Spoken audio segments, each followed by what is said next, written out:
ગુજરાતમાં ભાજપની રાજકીય પાંખને વધુ મજબૂત કરવામાં કેન્દ્રીય મંત્રી સી.આર. પાટીલનો સિંહ ફાળો રહ્યો છે અને તેમની રણનીતિના બાદશાહ અને રાજનીતિના બાજીગર શા માટે તેમને કહેવામાં આવે છે, હવે તે પણ જાણીએ આ સ્પેશિયલ રિપોર્ટમાં।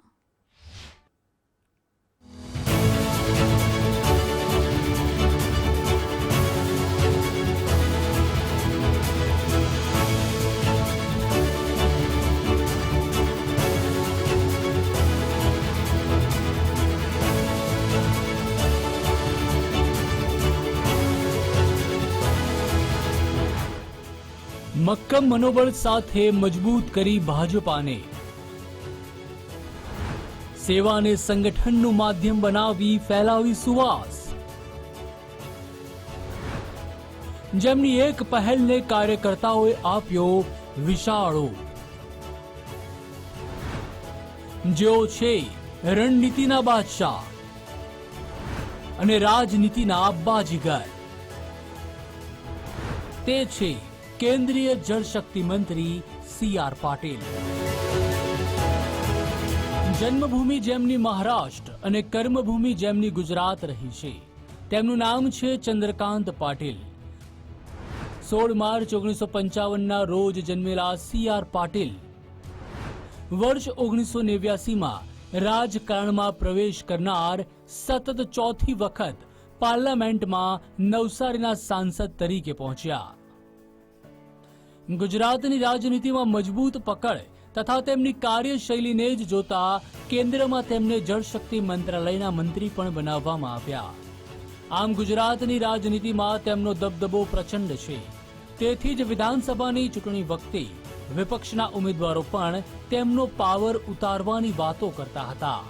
જો કે પરિણામ કઈ દિશામાં રહ્યા તે વાત આજે ઇતિહાસ બની છે। જૂની વાતોને વાગોળતા સી.આર. પાટીલ કહે છે કે વિધાનસભાનું ઇલેક્શન આવ્યું અને એક અપક્ષ ઉમેદવાર ભાઈ બોલ્યા કે પાટીલનો પાવર ઉતારો છે,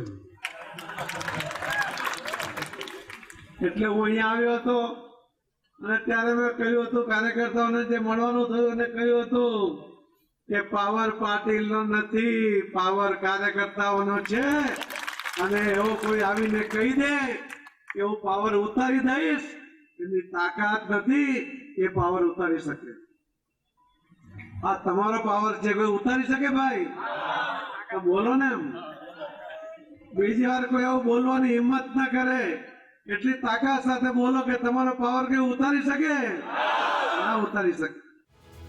પ્રધાનમંત્રી નરેન્દ્રભાઈ મોદીના કુશળ નેતૃત્વ અને દેશના કેન્દ્રીય ગૃહમંત્રી અમિતભાઈ શાહના માર્ગદર્શનમાં 20 જુલાઈ 2020ના રોજ સી.આર. પાટીલની પ્રદેશ અધ્યક્ષ તરીકે વરણી થઈ, એ આજે પણ બરાબર યાદ છે। પ્રદેશ અધ્યક્ષ બન્યા બાદ સી.આર. પાટીલ પેજ સમિતિની ફોર્મ્યુલા લાવ્યા હતા, જે સફળ રહી। પેજ સમિતિની ફલશ્રુતિ રૂપે 2021માં સ્થાનિક સ્વરાજ્યની ચૂંટણીમાં ભાજપની ભવ્ય જીત થઈ હતી। 31માંથી 31 જિલ્લા પંચાયત અને 231 તાલુકા પંચાયતો પૈકી 213 તાલુકા પંચાયત પર ભાજપનો ભગવો લહેરાયો હતો।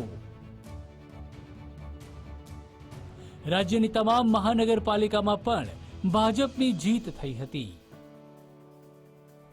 હાલ પણ સહકારી ક્ષેત્રની 360 સંસ્થાઓમાંથી 302માં ભાજપનો ડંકો વાગી રહ્યો છે। તો 2022માં વિધાનસભાની ચૂંટણીમાં ભાજપને રેકોર્ડ બ્રેક પરિણામ મળ્યું હતું। 182માંથી 156 સીટ પર ભાજપે ભવ્ય ઐતિહાસિક વિજય મેળવ્યો હતો। પ્રદેશ અધ્યક્ષની જવાબદારી સાથે સાથે નવસારીના સાંસદ હોવાને નાતે અતિ વ્યસ્ત શેડ્યુલ હોવાથી સી.આર. પાટીલે ટ્રાવેલિંગ દરમિયાન પણ અનેક ડિજિટલી મીટિંગો કરી છે। ભાજપ પ્રદેશ અધ્યક્ષ બન્યા બાદ સી.આર. પાટીલે નિશ્ચય કર્યો હતો કે દરેક જિલ્લાઓમાં ભાજપનું પોતાનું કમલમ કાર્યાલય હોય। તેના અનુસંધાને કેટલાય જિલ્લાઓમાં જિલ્લા કક્ષાનું કમલમ કાર્યાલય બનાવ્યું છે। પ્રદેશ અધ્યક્ષ સી.આર. પાટીલના નેતૃત્વમાં જ સહકારી ક્ષેત્રમાં પણ ચૂંટણીઓમાં મેન્ડેટ પ્રથા અમલમાં આવી હતી, જેના કારણે યોગ્ય કાર્યકર્તાઓને સહકારી ક્ષેત્રમાં કામ કરવાની તક મળી। પ્રદેશ અધ્યક્ષ CR પાટીલ પ્રત્યેક કાર્યકર્તા સાથે સીધું જ કનેક્શન રાખે છે. તેના જ કારણે કાર્યકર્તાને તેના કદ મુજબ જવાબદારી પણ સોંપી છે. રાષ્ટ્રભાવના સાથે ચાલતી ભાજપાએ ગુજરાતમાં હર ઘર તિરંગા અભિયાનને સફળ બનાવી 4 ચાંદ લગાવ્યા હતા. કુશળ રાજનેતાની છબી ધરાવતા CR પાટીલ સતત 4 ટર્મથી ચૂંટણી જીતતા આવ્યા છે. શ્રેષ્ઠ કામગીરીને કારણે CR પાટીલને કેન્દ્રીય મંત્રીમંડળમાં મહત્વનું સ્થાન આપ્યું છે. જળશક્તિ મંત્રાલયનો કાર્યભાર સંભાળતા જ CR પાટીલે જળ સંચય અભિયાનને વેગ આપ્યો છે.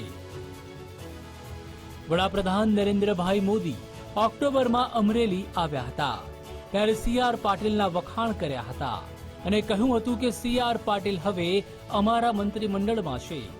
એમને ગુજરાતનો પાણીનો અનુભવ છે.